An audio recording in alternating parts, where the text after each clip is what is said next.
من اول یه سوال میپرسم. به نظر شما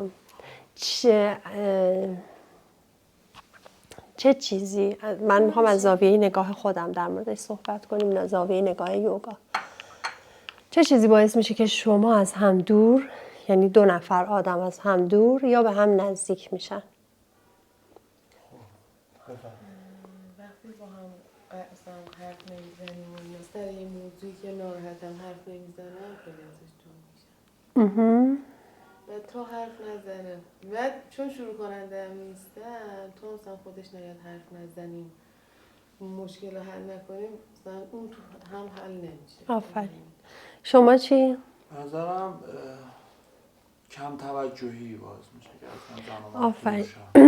حالا در واقع اینکه از یه چیزی ناراحتی و اینکه کم توجهی ریشه اصلیش تو چیه؟ یعنی چی کم توجهی یا اون ناراحتیه رو به وجود میاره؟ بهتره اینطوری بگم، وقتی شما ناراحتید خب یه اتفاقی توی ذهن ما ایجاد میکنه که اون کم توجهی رو میاره. اون چیه؟ ببین شما گفتید کم توجهی، شما گفتید وقتی یه مشکلی هست و من حرف نمیزنم، اون مشکله باعث میشه که وقتی حرف نمیزنی چه اتفاقی توی خودت میفته؟ این از نظر احساسیه. چی غم رو به وجود میاره؟ خب بذارید من حرف شما رو میخوام ترجمه کنم. از من بگیر. الان میخوام حرف شما رو ترجمه کنم. شما میگید وقتی ناراحتم، مشکلی پیش اومده، ناراحتم، فکرم شلوغ میشه، تو ذهنم دارم هی موضوع رو بررسی میکنم و اصطلاحاً میگیم نشخوار فکری. چرا اینجوری کرد، چرا نمیاد، چرا گفت، چرا نگفت، چرا اینجوری شد و اینا. یا در مورد خودمون، چرا اینجوری گفتم، چرا اینجوری کردم، نباید اینجوری میشد. و این باعث بی‌توجهی میشه. خب حالا بی‌توجهی در دو طرف ایجاد میشه. وقتی ما ذهنمون درگیره و شلوغه، خب باعث میشه که نتونیم به هم نزدیک بشیم. چرا؟ ببینید ما مغزمون سیگنال داره، قلبمون سیگنال داره، تنفسمون هم سیگنال داره. هر چقدر تپش قلب و یعنی ضربان قلب و ریتم تنفس و سیگنالای مغزیمون به هم نزدیکتر بشه، ما به هم احساس نزدیکی بیشتری میکنیم. و هر چقدر اینها از هم فاصله میگیره، متفاوت میشه، ما خودمون هم تو زندگی از نظر احساسی فاصله میگیریم. یعنی اگر ما با وجودی که مشکلات هست، با وجودی که غم هست، با وجودی که احساس ناخوشایندی هست، باز هم افکارمون رو، یعنی فرکانس مغزیمون رو، ضربان قلبمون و ریتم تنفسمون با هم هماهنگ تر باشه، ما خیلی راحت تر میتونیم به هم نزدیک بشیم و گاهی بدون نیاز به حرف زدن مسئله در ما فراموش میشه. چرا من ناراحتم؟ ببین ضربان قلبم به هم ریخته، ریتمم به هم ریخته، سیگنال مغزم به هم ریخته و من اون لحظه نیاز دارم اونا آروم بشه. و حضور یک پارتنر عاطفی بیشترین تأثیری که روی ما داره تنظیم هورمون‌ها، ریتم تنفس و سیگنال‌های در واقع ضربان قلب و مغزیمونه. متوجه شدید؟ حالا ما داریم با یوگا کمک میکنیم که به کمک تمرین‌های یوگا، تمرین تنفسیش و آساناش و مدیتیشن و مراقبهش، ضربان قلب شما با هم دیگه یکی بشه، ریتم تنفستون با هم یکی بشه، در نتیجه فرکانس‌های مغزیتون هم به هم نزدیک میشه و یکی میشه. از همه مهمتر این که شما چون باردارم هستید، فرزندتون هم با شما این فضای یکی شدن رو تجربه میکنه. اوکی؟ خب چشاتون رو بذارید روی هم.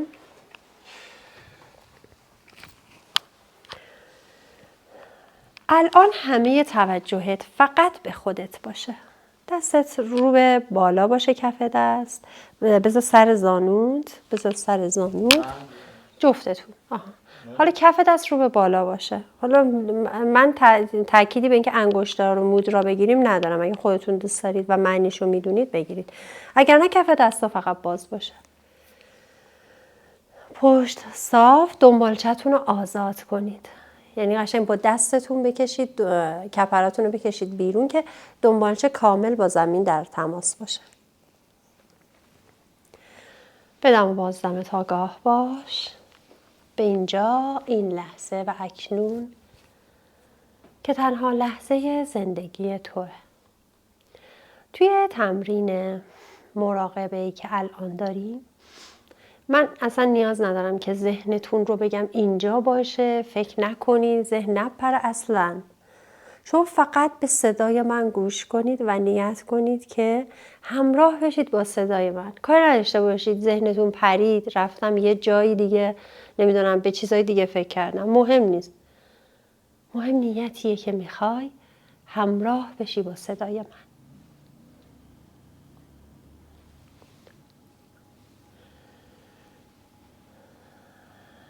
و فقط به دم و بازدمت آگاه باش. خودت رو به عنوان یک فرد مستقل، مؤثر و منحصر به فرد نگاه کن.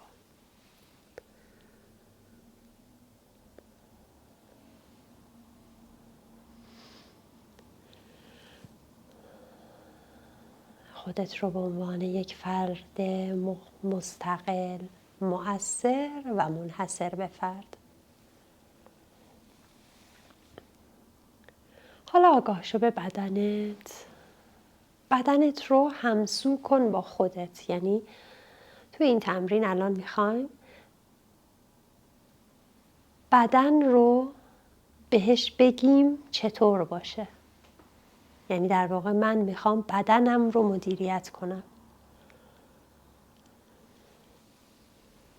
انگشتای پا رها، کف پا و روی پا تا مچ رها، هر دو مچ رها، ساق پا رها، زانوها رهای رها، ران آزاد و رها، لگن رهای رهاست. توجهت رو بذار روی دنبالچه تا بالاترین مهره گردنت. دونه دونه مهره ها رو تو ذهنت مرور کن که داره با نگاه تو نوازش میشه، لطیف میشه، وزنش از رو هم برداشته میشه، سبک میشه و کشیده میشه به سمت بالا. فیله های اطراف ستون فقراتت رو توجه کن که این فیله ها با دم و باز دم تو رها و آزاد و وانهاده میشه.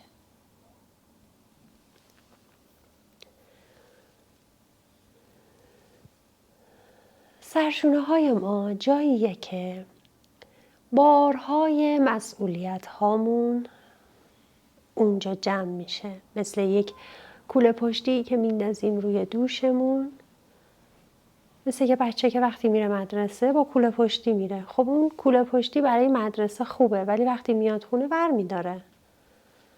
اما ما گاهی یادمون میره روزها، هفته ها، ماه ها، چه بسا سالها یه سری بار تو کوله پشتی رو دوشمون سنگینی کرده و یادمون رفته باید بذاریمش کنار.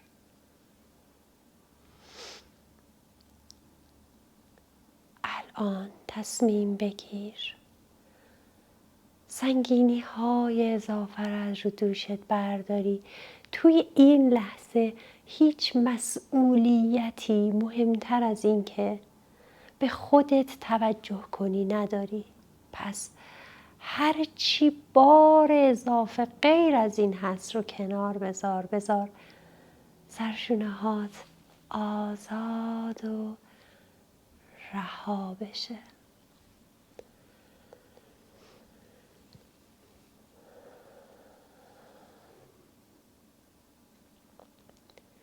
آگاه شو به دستات. سبکی و رهایی سرشونه هات میریزه توی بازوها و زیر بغلت آزاد میشه. آرنجت، ساعد،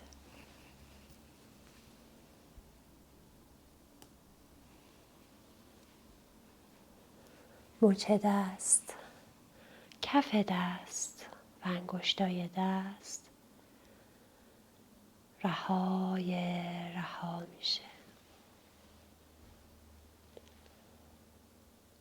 آگاه شو به گردن که به کمکش به انعطاف میرسی.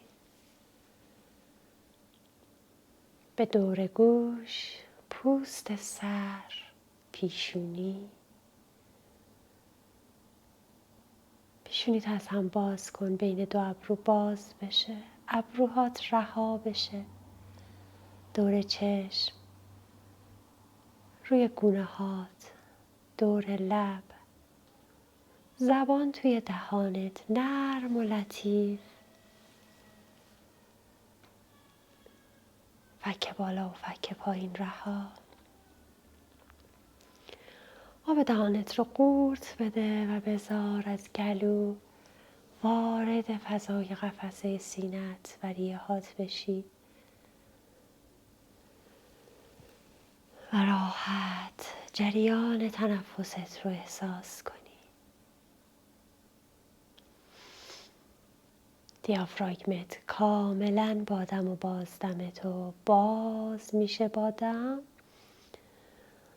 و با بازدم آروم آروم جمع میشه. قشنگ حس کن جمع میشه، میره عقب، نزدیک ستون فقراتت میشه. دم، قفسه سینه باز، جناق سینه باز، دم، جناق سینه جمع میشه، میره به ستون فقراتت میچسبه.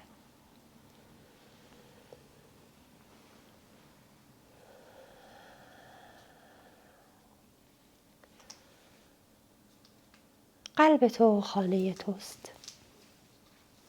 قلب تو خانه توست. اجازه بده توی قلبت از خودت یه نسخه‌ای ببینی که دوست داشتنیه، با همه ویژگی هایی که داره.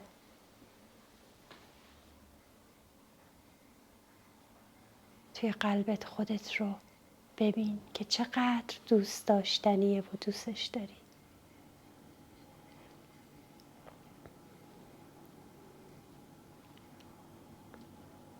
با خودت تکرار کن، اسمت رو به زبون بیار و به خودت بگو که دوستت دارم.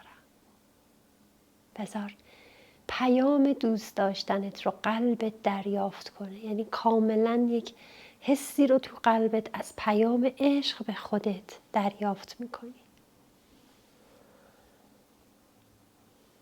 حالا با چشمای بسته آروم آروم بچرخ، پشت به پشت هم تکیه بدید.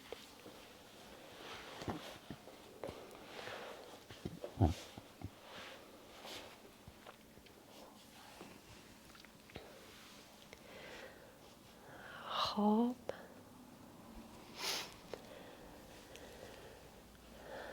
همچنان به جریان تنفس آگاه بشید، به اینکه با دم جناق سینه‌تون که بالای معده است میاد جلو پر میشه و با بازدم آروم آروم خالی میشه. بازدم، دم، بازدم. با همین تمرین به این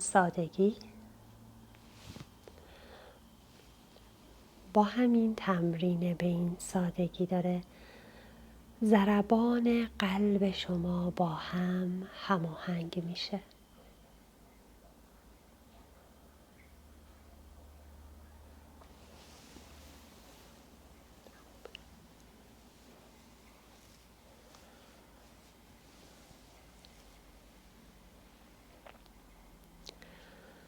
پس سعی کن هماهنگ با هم دم بگیرید، چناق سینه‌تون رو پر کنید و با هم آروم آروم بازدم کنید.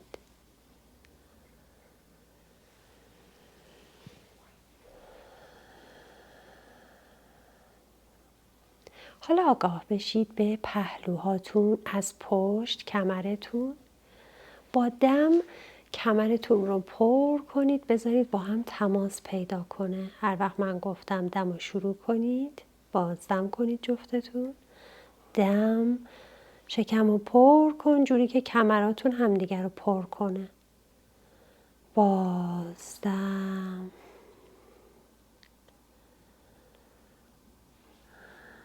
یه ذره راحت نفس بکش نسرین جان. یه ذره راحت نفس بکش. راحت. خب رضا تو ریتم تنفست رو با ریتم تنفس نسرین هماهنگ کن. ببین کی پر میشه دم میگیره. ببین کی دم میگیره، کی باز دم میکنه.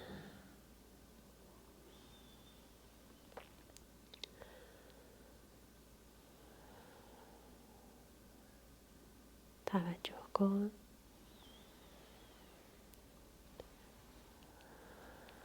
رضا با دمت اینجا رو پر کن. اینجا رو پر کن با دم. بذار من یه دونه پر کنم ببین. خب نگاه کن دمو نگاه. نه یه دقیقه گوش کنید بچه ها. الان دم باید از شکمتون باشه، یعنی توی دم. خب توی دم شکماتون رو بیارید پر کنید بیاد جلو. حالا با بازدم خالی کنید. بدنتون رو نمیخواد تکون بدید، فقط شکم جلو. دم، بازدم، دم، بازدم. قشنگ دست من داره با دم و بازدم شما بالا و پایین میشه. حالا توجهتون رو بذارید به این که وقتی دم میگیرید پهلو و پشتتون هم پر کنید. با این مثال بهتر میتونید این کار رو انجام بدید که فرض کنید یه بادکنکی توی شکمتونه. وقتی باد میکنید همه جای بادکنک پر میشه، هم جلو هم عقب و هم راحت باش و هم پشت کمر. خب حالا با دم شکمتون رو پر کنید، پهلو و کمر پر بشه. حالا فعلا به هماهنگیتون کار نداشته باشید. هر کسی با دم شکمش رو پر کنه جوری که پهلو و کمرش هم پر میشه و بعد با بازدم جمع کنه، انگار بادکنک کوچولو میشه، شکم جمع میشه. تونستید آقا رضا شما؟ بله. خب با دم شکمتو بیار جلو، پهلو و کمر. یه ذره فاصله بدید من دستم اینجا بره. شکم پر. حالا بازدم خالی کن. با دم پر. بازدم خالی کن. جوری بشین که راحتی. با دم پر کن. هر جوری که راحت. چه جوری راحتی؟ با بازدم خالی کن. خب بله تو هم همینطور. بذار من دستم بیاد اینجا. خب با دم پر. بازدم خالی. با دم پر. بازدم خالی. تمرین این هفتهتون تنفس 2 نفره با هم دیگه است. همینجوری پشت به پشت. پشت به پشت. حتی گاهی میتونید تو بغل همدیگه بخوابید. آره اون خوبه. یعنی پشت. کمرش هم درد میگیره. کمر درد میکنه؟ نه الان خب میتونید بخوابید. همین الان هم میتونیم این کارو بکنیم. شما دراز بکش آقا رضا. هر طرف که راحتی.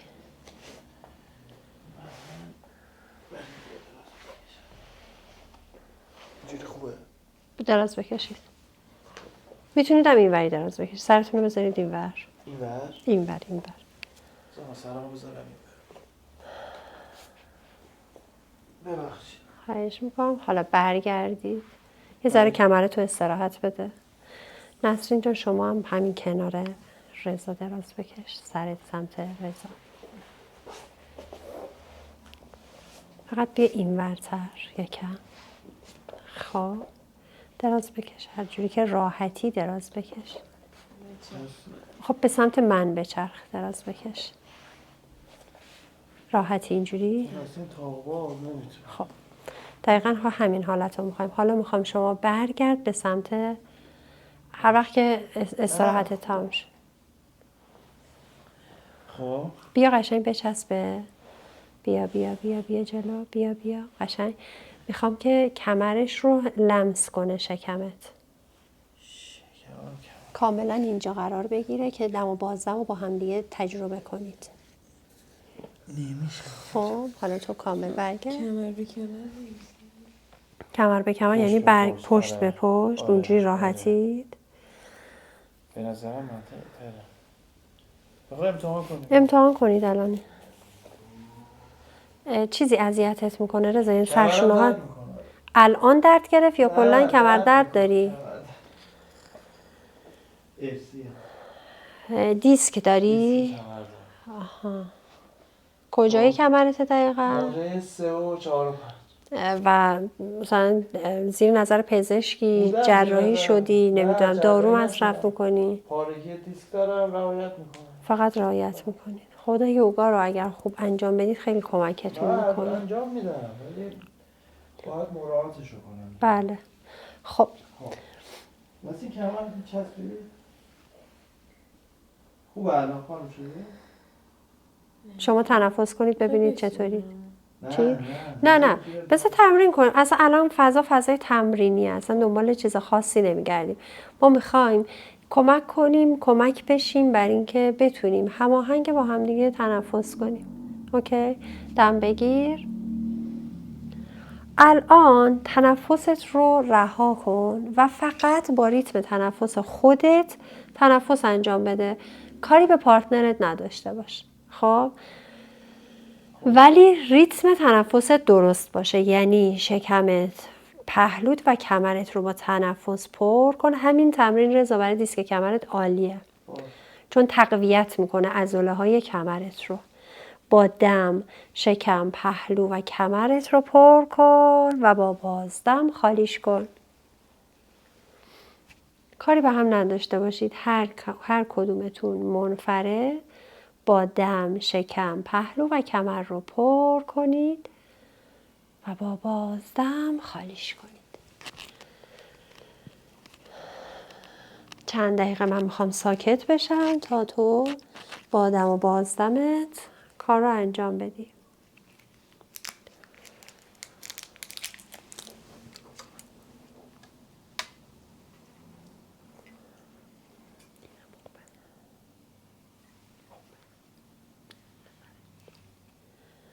توجهت فقط به دم و بازدمت و پر شدن شکم، پهلو و کمرت باشه. و بعد بازدم کن.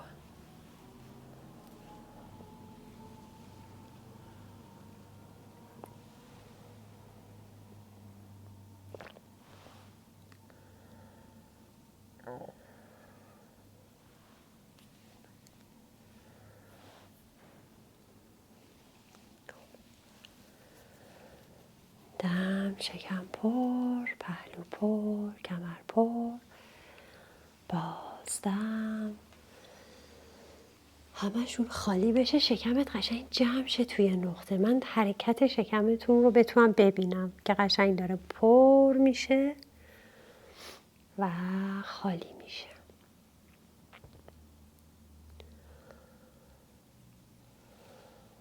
حالا نیت کنید به اینکه تنفستون، ریتم نفس کشیدنتون با هم هماهنگ بشه. فقط نیت کن، کاری نداشته باشید به هم. ریتم تنفستون هماهنگ با هم بشه، با هم دم بگیرید، حجم یکسانی رو بکشید و با هم آروم آروم بازدم کنید.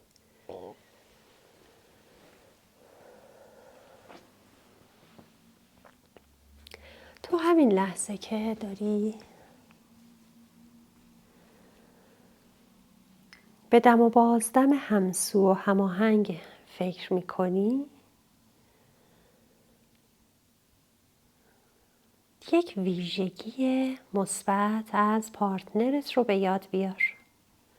ویژگی که تو خیلی دوستش داری.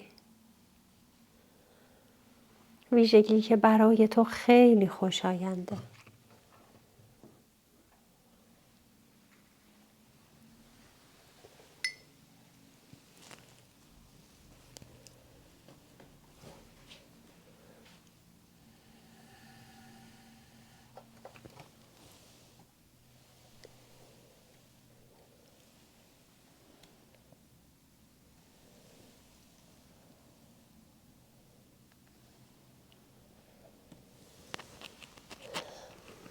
حالا به یک خاطره مشترک با هم فکر کنید. خاطره‌ای که براتون خیلی خوشایند بوده و هر بار بهش فکر میکنید، ازش تعریف میکنید، شاد میشید، خوشحال میشید.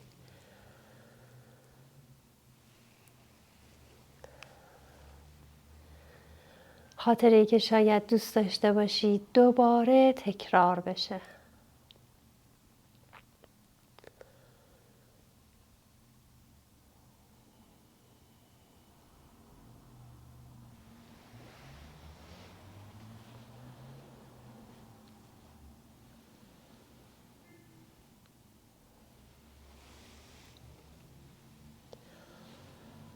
حالا توی ذهنتون یه چالش رو با هم دیگه برطرف کنید. یعنی تو هر کدومتون ممکنه یه چالشی با اون یکی داشته باشه و دلش میخواد اون چالش حل بشه. چالش رو توی ذهنت اونجوری که دوست داری حلش کن.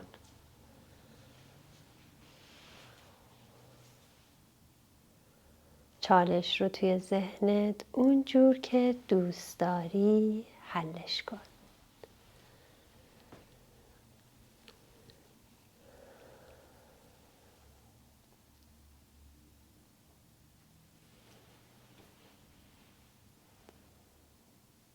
حالا توی ذهنت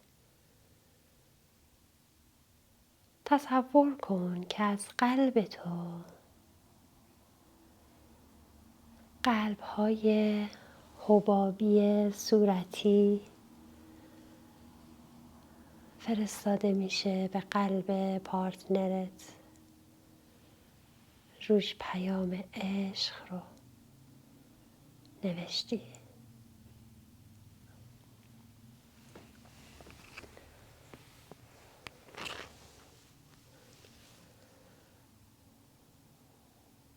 بذار از قلب تو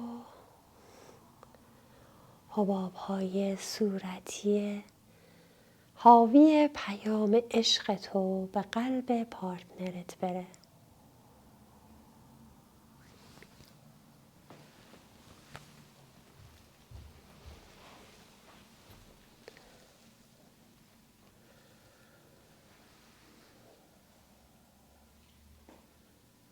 ادامه بده به ارسال حباب صورتی رنگ حاوی پیام عشق از قلب همسرت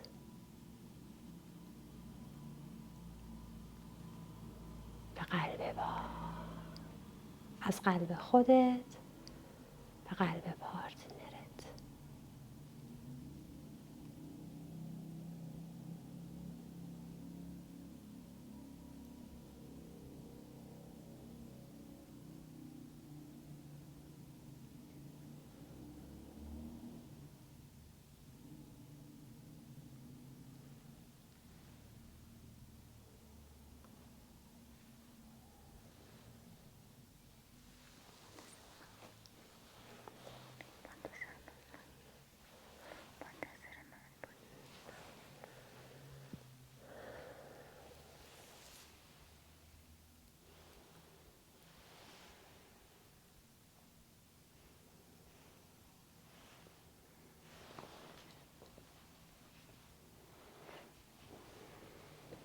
بسیار خوب.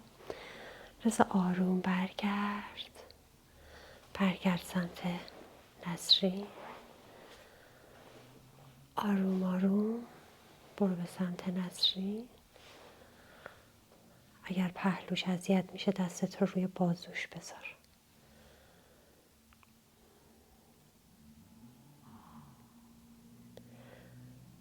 حرارت بدن همدیگر رو احساس کنید. گرمای بدن هم رو احساس کنید.